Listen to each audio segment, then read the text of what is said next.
நீ கேட்ட 10 ரூபாய் இப்பவே வாங்கிக்க. 20 ரூபாய் தரேன். 30, 50, 70. ஆமா, நீங்க போட்ல சவாரி செய்யறதுக்கு பணம் கொடுக்க வந்தீங்களா? என் போட்டை ஏலத்துக்கு எடுக்க வந்தீங்களா? கொஞ்சம் கூட இறக்க கட்ட மாட்டேங்க. பொம்பளை மறந்தா போயிட்டேன். ஐயா நீங்க ஆம்பளை, இறங்குங்க முதல்ல. பாவம் பொம்பளைங்க தவிக்கிறாங்க, என்ன பாத்துக்கிட்டு இருக்கீங்க? ஆளை பாரு, எங்கப்பா சீக்கிரம். ரொம்ப தேங்க்ஸ். மெதுவா மெதுவா பாத்து இறங்குங்க.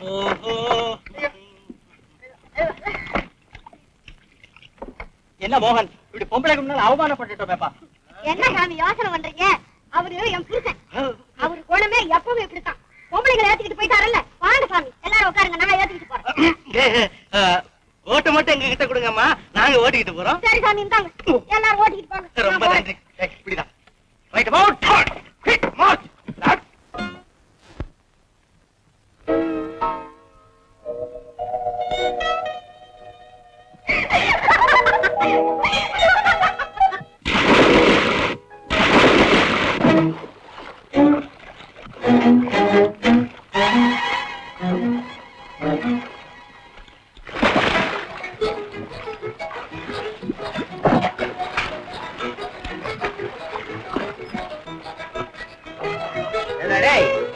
என்ன ஆஸ்பத்திரிக்கு போறியா? நான் ஆஸ்பத்திரி போனோம். இல்ல வயிறு பெருசா இருக்கே, உனக்கு எத்தனை மாசம்னு கேட்டேன். டேய், கிண்டலா பண்றீங்க? மரியாதையா பேசுறான். வயிற்றுல திரிக்கிறீங்க பாத்துக்க. என்ன இவனுக்கு ஆகார கூடாத? என்னடா டேய், உங்க பாட்டுக்கு பேசிட்டா போறேன். டேய் என்னடா நிம்மதியாடா, தங்கத்தையா திருடிட்டே நீ? கையடா. ஐயோ ஓகே பாம்பு. என்ன இதோ ஆபரேஷன் பண்ணி. எங்கேயோ சிக்குதா? ஆமா. Correct correct correct. உம்பளைங்க சேலையமா திருடுற பல்ல.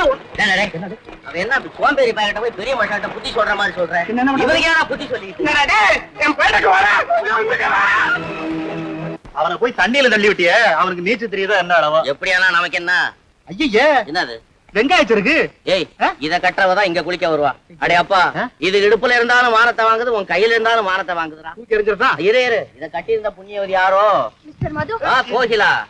ஆமா, அது என் சேலைதான். இத சேலைன்னு சொல்லாத.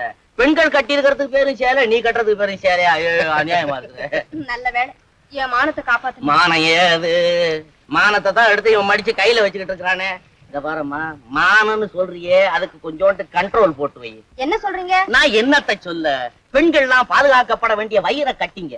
அப்படி இருக்கும் போது 4 பேர் பாக்குற இடத்துல, 4 பேரா? ஐம் சாரி, 4000 பேர் பாக்குற இடத்துல இந்த நீச்சல் உடைய போட்டுக்கிட்டு இப்படி கடந்து குதிக்கிறீங்களே, இது நியாயமான்னு கேக்குறேன். இல்ல நியாயமா?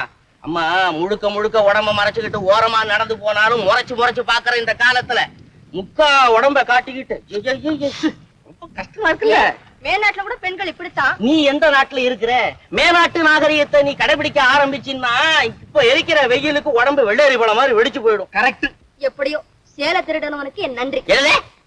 சேலை திருடனவனுக்கு நன்றியா? ஆமா, அவனாலதானே உங்களை சந்திக்க முடிஞ்சது. ஓகே அப்பா, இந்த சந்திப்பு என் உயிர் உள்ள வரைக்கும் மறக்க மாட்டேன். மது, நம்ம கதை எங்கேயோ திரும்புது. என்ன கதை? இது கதை.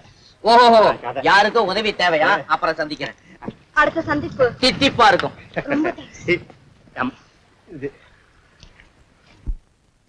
அப்பா அப்பா, என்ன பாருங்கப்பா, நான் எக்ஸாமினேஷன் பாஸ் பண்ணிட்டேன். First class. இதுனே நாட் சார் ரைட், நான் எதிர்பார்த்ததுதான். உட்கார் உட்கார். என்னங்க இவனை ஏதாவது செய்ய போறீங்களா இல்லையா? என்ன நடந்தது? தெருவுல போறவங்க வர்றவங்க கிட்ட எல்லாம் சண்டை போடுறான். எவனாவது 4 கொடுத்தானே என்ன ஆகும்? என்ன ஆகும்? உயிர் போகும். போகட்டுமே. பொது சேவையில் ஈடுபட்டு உயிரியை தியாகம் செய்த வீரனை பெற்றெடுத்த சூரத்தாயின்னு சொல்லுவாங்க. சொல்லுவாங்க. சும்மா இருக்கா? என்னங்க அவன் பேசிக்கிட்டு இருக்கா, நீங்க கேட்டுட்டு இருக்கீங்க. சார் ரைட், அவன் சொல்றது நியாயம் தானே. Thank you father. நான் உங்க சொன்ன இல்லையா? எக்ஸாக்ட்லி. கனகா, உனக்கு விஷயம் தெரியுமா? மோகன் ஃபர்ஸ்ட் கிளாஸ்ல பாஸ் பண்ணிருக்கான். அவன் என் மகன். அண்ணே கங்க்ராச்சுலேஷன்ஸ் அண்ணே. அண்ணே 3 மாசமா கண்ணு முடிச்சது வேணா போகுமா? நீ கண்ணு முடிச்சியா? ஆமாப்பா, ஒரு வழக்க போட்டுட்டு படிச்சுட்டு இருந்தா எப்படி நான் தூங்குறேன்? நல்ல பிள்ளைங்கப்பா. மோகன், நான் உன்னை டாக்டருக்கு படிக்க வச்சது நீ இங்க பிராக்டிஸ் பண்ணி பணம் சம்பாதிக்கிறதுக்காக அல்ல. பட்டணத்துல ஏராளமா டாக்டர்ஸ் இருக்காங்க. கிராமங்களுக்கு தான் வைத்திய வசதி தேவை. நல்ல ஐடியாப்பா அது. இது நானே உங்களுக்கு சொல்லணும்னு இருந்தேன். ஆனா நீ பிராக்டிஸ் ஆரம்பிக்கிறதுக்கு முன்னால ஒரு நல்ல அனுபவம் உள்ள டாக்டர் கிட்ட கொஞ்ச நாளைக்கு இருந்தா நல்லது. கரெக்ட் அப்பா. அண்ணன் ஏட்ட படிச்சுட்டு டாக்டர் உத்தியோகம் பார்க்க ஆரம்பிச்சா இருக்கிற ஜனத்தொகையில பாதி காலி. சும்மா இருடா. ஒருத்தன் நம்ம டாக்டர் சங்கர் இருக்காரு, ரொம்ப அனுபவசாலி, அதோட பொறுமை உள்ளவரும் கூட. ஆமாப்பா, டாக்டருங்க எவ்வளவு கெட்டிக்காரவங்களா இருந்தாலும் ரொம்ப ரொம்ப ரொம்ப ரொம்ப பொறுமை தேவை. அதனாலதான் நீ கொஞ்ச நாளைக்கு நம்ம சங்கர் நர்சிங் ஹோம்ல இருந்தா நல்லது. நானும் அப்படித்தான் பண்ணிட்டேன். அது சரி, இந்த கடனை என்ன பண்ண போறீங்க?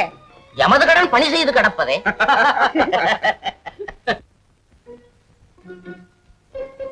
ஏண்டி, நீங்களே ஏதோ தப்பு செஞ்சுட்டீங்களா? ஏன் இப்படி நிக்க வச்சிருக்காரு? அதெல்லாம் ஒண்ணும் இல்ல. நம்ம ஆஸ்பத்திரிக்கு ஒரு புது டாக்டர் வர, பெரிய இடத்து பையன். அவரை உங்களுக்கு எல்லாம் அறிமுகப்படுத்த தான் எல்லாரையும் வர சொன்னேன். Good morning doctor. Good morning. இதெல்லாம் எதுக்கு? இருக்கட்டும் சார். ஏட்டில் படித்த படிப்பை செயலாற்ற கைராசிக்காரரான உங்களிடம் வேலை பார்க்க கொடுத்து வைத்திருக்க வேண்டும். மிஸ்டர் மோகன், உங்களால தான் அந்த கைராசி இந்த ஆஸ்பத்திரியில நிலையான இடம் பெறணும். அதுக்கு இவங்க ஒத்துழைப்பு பரிபூர்ணமா கிடைக்கும். உங்க புது டாக்டர் ரிட்டையர்ட் ஜட்ஜ் ராமநாதன் மகன் மிஸ்டர் மோகன் MBBS. இனிமே நீங்க எல்லாம் போகலாம். சுமதி, மிஸ்டர் மோகன் அவர் ரூம் கழிச்சிட்டு போ.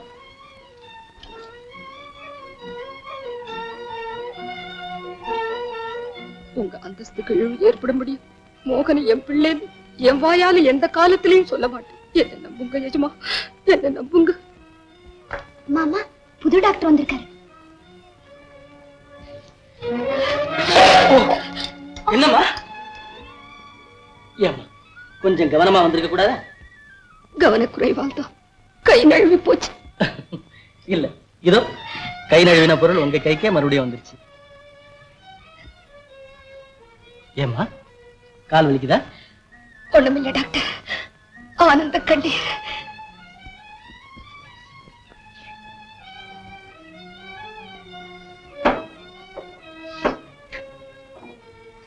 நர்ஸ்,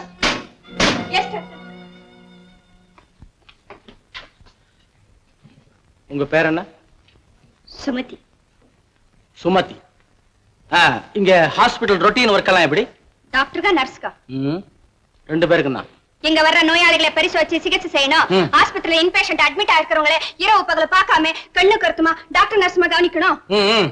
அப்புறம் ஒப்பி திங்கள் புதன் வெள்ளி ஆபரேஷன், ஞாயிற்றுக்கிழமை படகுல பவனி, அதுல ஒரு போட்டி. சாரி, தவறுதலா கைப்பட்டுட்டா உடைந்தது பற்கள் 30 என்று காலையிலே வரும் பேப்பரிலே. அப்படித்தானே? Hello, wrong number. சோமு, எங்கப்பா வரவு செலவு நோட்டை காணும்? செலவு கணக்கு நோட்டு இந்த இருக்கு. வரவு கணக்கு நோட்டை வச்சு பீரோல பூட்டிருக்கேன். ஏன் பீரோல வச்சு பூட்டின? இந்த மாசம் ஏராளமா நன்கொடை வந்திருக்கு. வரவு கணக்கு நோட்டை கண்டவங்க பார்க்க கூடாது பாரு, அதனால உள்ள வச்சு பூட்டிருக்கேன். நீ ஒரு லேட்டு புத்திசாலியப்பா. பொதுமக்கள் கொடுக்கிற பணத்தை அவங்களே பார்க்கப்படாதா? இன்னைக்கு வரவு மறைக்கிற புத்தி வந்தா நாளைக்கு செலவு மறைக்கிற புத்தியும் வந்துடும்.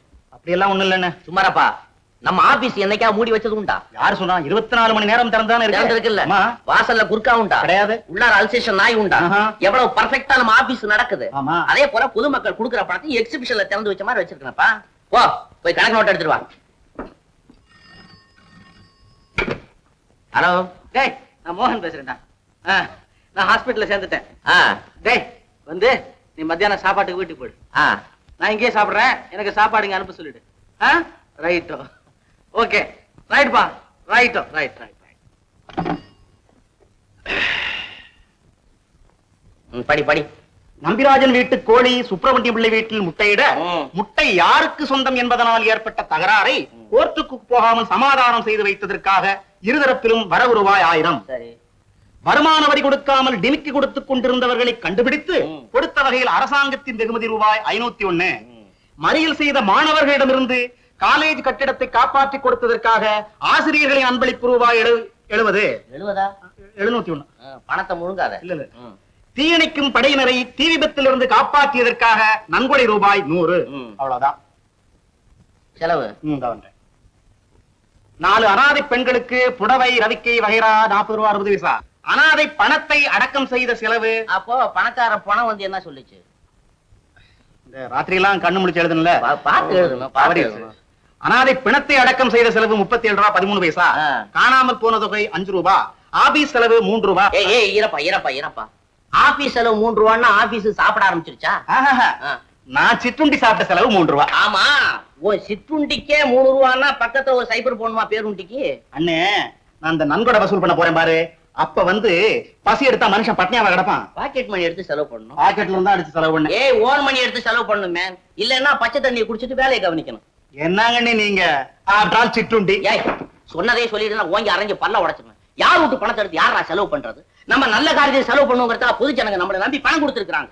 அதை விட்டுட்டு சிற்றுண்டி பேருண்டின்னு சாப்பிட்டுக்கிட்டே போனா நாளைக்கு அவனா கணக்க பார்த்தா காலை துப்புவான் மூஞ்சி மேல. தபார், கடைசியா சொல்றேன், யாரா இருந்தாலும் சரி அவங்க உங்க சொந்த பணத்தை செலவு பண்ணிட்டு சேவை செய்ய அபிப்பிராயம் உள்ளவங்க செய்யலாம். இல்ல எவனா இருந்தாலும் சரி, கெட் அவுட், வெளியில போயிடலாம்.